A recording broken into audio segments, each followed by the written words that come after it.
Sudah vaksinasi, dokter dan perawat Indonesia terus mati.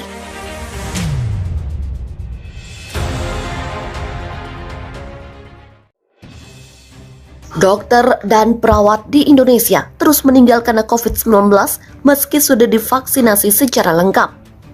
Hampir 48.000 kasus baru dilaporkan kemarin, tetapi sejauh ini hanya pembatasan mikro PPKM darurat yang diberlakukan. Dalam hal ini pemerintah hanya menawarkan solusi dengan mengusulkan pemberian dosis ketiga kepada dokter dan perawat. Di Indonesia, petugas kesehatan terus meninggal karena COVID-19 bahkan setelah divaksinasi lengkap. Demikian lapor Ati Nurbaiti dari Asia News. Negara ini mengalami kekurangan vaksin dan varian virus corona baru menyebabkan peningkatan jumlah kematian terkait COVID-19. Kemarin saja, sebanyak 47.899 kasus baru dilaporkan dengan 864 kematian. Menurut LSM lapor COVID-19, sebanyak 1.231 petugas kesehatan telah meninggal sejak awal pandemi.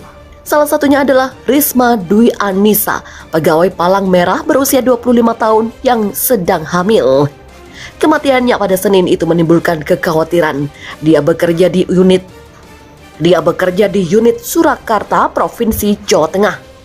Sementara itu, otoritas kesehatan negara belum memberikan lampu hijau untuk semua jenis vaksin untuk perempuan hamil. Pada Juli saja, 35 petugas kesehatan meninggal dunia. Demikian kata Adib Humaydi, Ketua Tim Mitigasi Ikatan Dokter Indonesia. Bulan lalu, Humaydi mengecam keputusan pemerintah untuk menambah tempat tidur ke fasilitas kesehatan tanpa penguncian skala yang lebih luas. Menurutnya, pembatasan mikro saat ini di tingkat lingkungan atau kota tidak akan menghentikan peningkatan kasus di luar Jawa, di mana fasilitas kesehatan dan tenaga kesehatan semakin langka. Bahkan sebelum pandemi, Indonesia hampir tidak memiliki satu dokter untuk setiap 1.000 penduduk. Sekarang, dokter mengeluh tentang kurangnya alat pelindung diri. Seorang spesialis gawat darurat Tri Maharani mencatat kurangnya peralatan keselamatan dan penyakit penyerta berkontribusi pada tingginya angka kematian di antara petugas kesehatan. Dalam satu kasus baru-baru ini, seorang dokter kandungan ginekolog berusia 29 tahun meninggal pada 6 Juli lalu. Ali Akbar diketahui mengidap asma. Untuk mengatasi peningkatan kasus, pihak berwenang setempat telah memutuskan untuk memberikan dosis tambahan vaksin kepada petugas kesehatan. Menteri Kesehatan Budi Gunadi Sadikin mengatakan melalui program COVAX, Indonesia memperoleh lebih dari 3 juta dosis Moderna yang diperuntukkan bagi 1,47 juta dokter dan perawat. Menteri Budi mengatakan pihaknya sudah sepakat bahwa vaksin Moderna akan diberikan sebagai dosis ketiga untuk memberikan kekebalan maksimal terhadap mutasi virus yang ada. Indonesia memiliki salah satu tingkat vaksinasi terendah di dunia. Hanya 5,49% dari populasi telah menerima 2 dosis. Maraknya kasus bukan hanya karena munculnya varian. Terlalu banyak orang Indonesia yang tidak dapat menjaga jarak sosial yang tepat karena mereka adalah bagian dari keluarga besar dan sering tinggal di rumah satu kamar dengan satu tempat tidur. Di Tangerang Selatan misalnya, anak seorang pria yang meninggal karena COVID-19 ditempatkan di sebuah rumah kosong di dekat rumahnya, namun kini telah kembali bersama ibunya.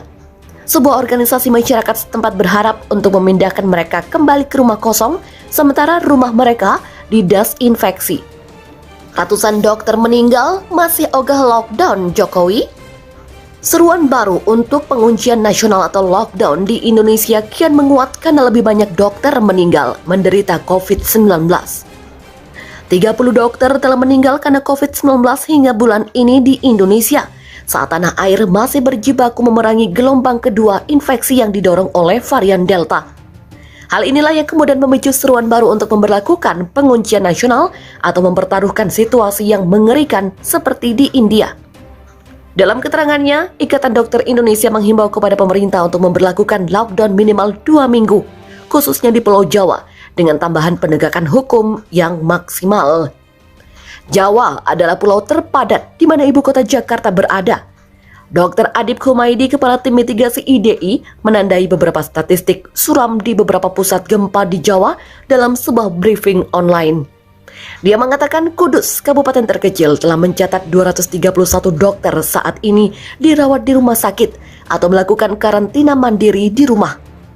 Yogyakarta, Surabaya, dan Jakarta juga termasuk di antara daerah-daerah yang memiliki angka kematian tinggi di kalangan dokter. Sebanyak 30 dokter yang meninggal bulan ini termasuk 4 jiwa pada minggu kemarin, sehingga jumlah kematian dokter sejak pandemi mulai 405. Jumlah total kasus COVID-19 di negara ini sekarang 2,12 juta dan total kematian adalah 57.138. Dr. Adib memperingatkan kemungkinan wabah yang mengerikan di Indonesia seperti di India dengan alasan rumah sakit negara itu kelebihan beban dan tingkat pengujian lebih rendah dari India. Menambahkan tempat tidur rumah sakit saja tidak cukup. Sumber daya manusia medis memadai adalah kuncinya. Situasi saat ini banyak rekan-rekan tenaga medis kita yang terinfeksi melakukan isolasi diri dan dirawat di rumah sakit. Demikian ungkap Dr. Adib. Dia menambahkan pada The Straits Times, sejumlah rumah sakit dapat dianggap runtuh. Ia juga memperingatkan jika tidak ada langkah drastis yang diambil, maka seluruh sistem perawatan kesehatan juga akan runtuh. India mengalami lonjakan pertama pada September lalu ketika jumlah total kasus aktif melonjak di atas 1 juta sebelum turun menjadi 137.000 pada pertengahan Februari. Kasus-kasus itu kemudian melonjak lagi dan mencapai puncaknya sekitar 3,7 juta pada Mei karena kelelahan pandemi dan orang-orang melanggar aturan pembatasan. Pada Jumat, Menteri Kesehatan Indonesia Budi Gunadi Sadikin mengumumkan pemerintah akan mengubah lebih banyak tempat tidur rumah sakit untuk merawat pasien COVID-19. Dan setidaknya 2 menara perumahan subsidi pemerintah yang baru dibangun di ibu kota akan diubah menjadi fasilitas untuk merawat pasien dengan gejala ringan.